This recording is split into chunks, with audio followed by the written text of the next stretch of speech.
This time on World Traveler Cooking, we're going to make rasam in the style of made in Bangalore. Now, I was actually served this at the campus of the Indian Institute of Sciences in a recent trip to Bangalore, and I very much liked it. So this is my attempt to make it myself.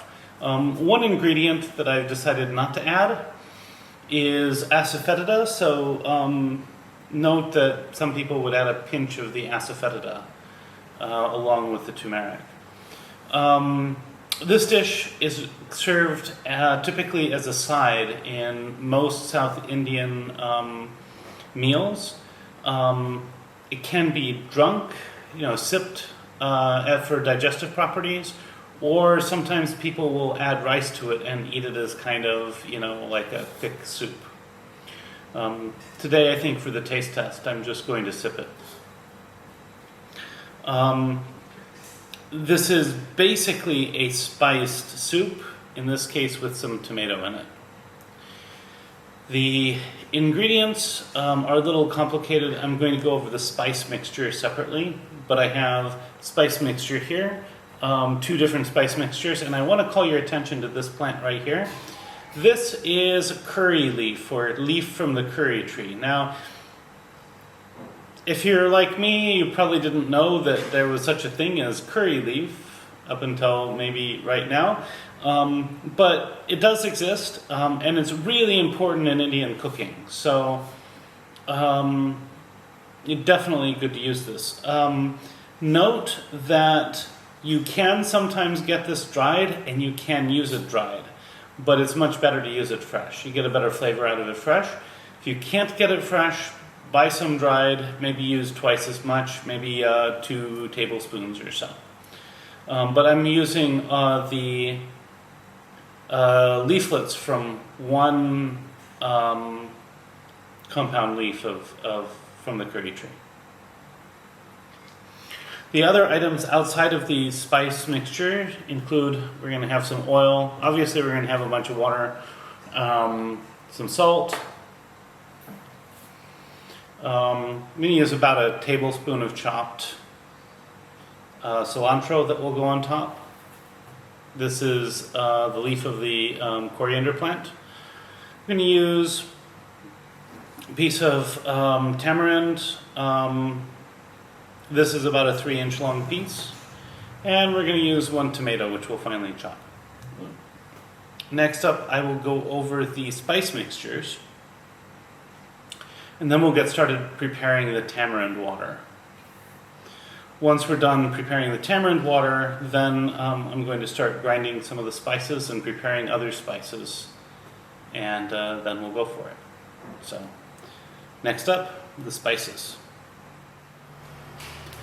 So the spices are here: half of a teaspoon of turmeric, 2 teaspoons to maybe a tablespoon of whole black pepper, similar amount of cumin, 6 cloves of garlic, and these will be the powdered spices that we'll add later. Typically, sometimes people would add like a pinch of asafoetida to this list here. And these will go directly into the broth. These are the seasonings that will go into the oil. We have 3 dried chilies, and I'll take the seeds out of these. I mentioned this curry leaf here, and I've taken these off here. If you smell it, it has a really interesting smell. Very much, you'll recognize the smell right away. And then I have about a teaspoon or so of mustard seed. So let's go ahead and get started. So to get started, I'm just going to take a half a cup of really hot water. That's like 120 mils. And I'm just going to pour it over the top of this. We're going to let it soak. Then later we will scrape the pulp off and remove the seeds. So let this set aside, and now we're going to grind these together except the turmeric, which we'll add later. Now, I decided to show you an option other than using an ulek for this. I'm just going to use a pepper grinder. Since I'm putting cumin and pepper through, I'm going to put the cumin in at the bottom and then the pepper at the top, and then I'm just going to grind it like this. And basically mill the whole thing. I'll be back as soon as that's done. Putting the cumin through first means that by the time the pepper goes through, it will effectively clean the whole thing out, and you'll be back to something that's usable as a pepper grinder. Be back when that's done. And so here we have our the spices ground together and the garlic on top, and we're just going to go ahead and set this aside, and we'll add it in a bit. I'm going to finely chop the tomato at this point, and we'll finish preparing the tamarind water before we start. So now for the tamarind water, we're just going to basically squeeze the tamarind until we can get the seeds out. And we'll take the seeds out. Some people also like to extract the pulp. I'm not such a fan of that because I think the pulp adds a certain amount of flavor. But you definitely don't want the seeds in there. So, as you can see, once we squeeze it, the water becomes very turbid and almost opaque. And the seeds become sort of, there's a seed. So next I'm just going to scoop the seeds out, I'll throw them away, and then we'll go ahead and get the actual main cooking underway.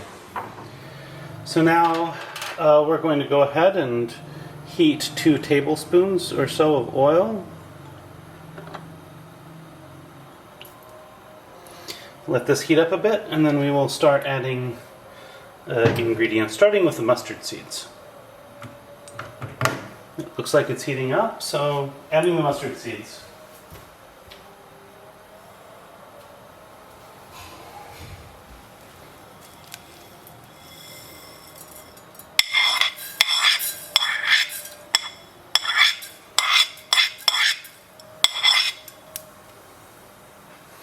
And we're going to heat the mustard seeds, and then they'll crackle a little bit. You can hear that.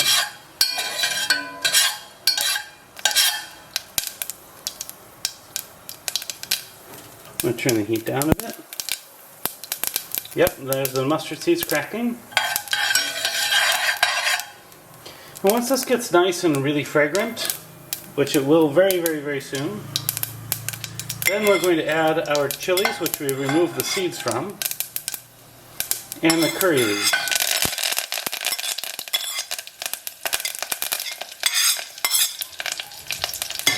And we're going to go ahead, oh wow, that smells amazing, immediately. And then we're going to cook this until the chilies start to darken. So, already these peppers are darkening, so we're going to add the tomato. And we're going to saute these until they're soft. Okay, so now that the tomatoes are soft, we're going to go ahead and add the rest of our spices and the garlic. And we'll make that nice and incorporated. Cook it until it becomes a little bit fragrant.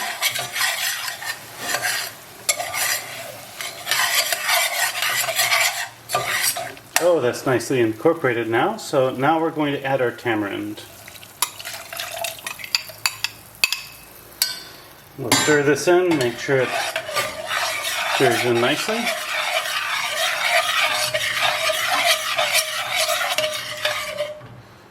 Bring it to a bit of a boil. Then we'll add the rest of our water. Season it with salt and bring it to a boil. And you'll note at this point that this really doesn't really look like a tomato-based dish at this point, but it is. So now we add our water.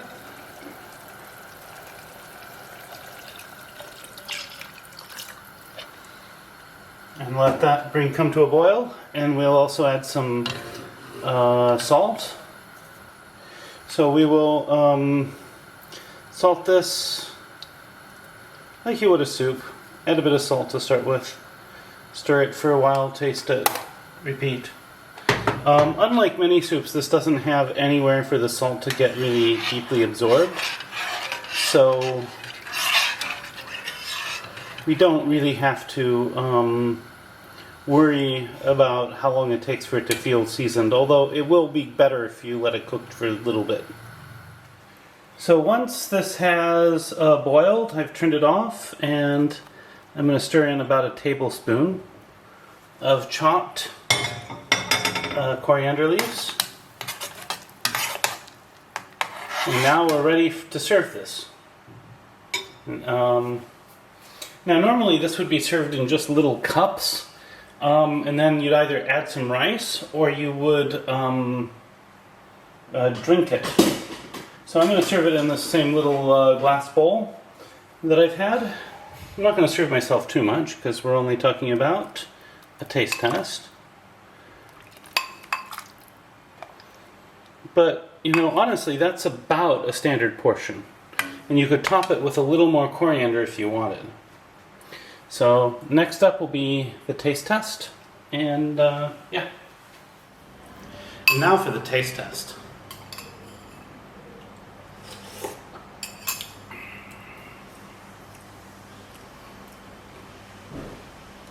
This is really delicious. You get all the flavors of all the spices, the mustard seeds, the turmeric, cumin, garlic, everything. You can get a little bit from the tomatoes.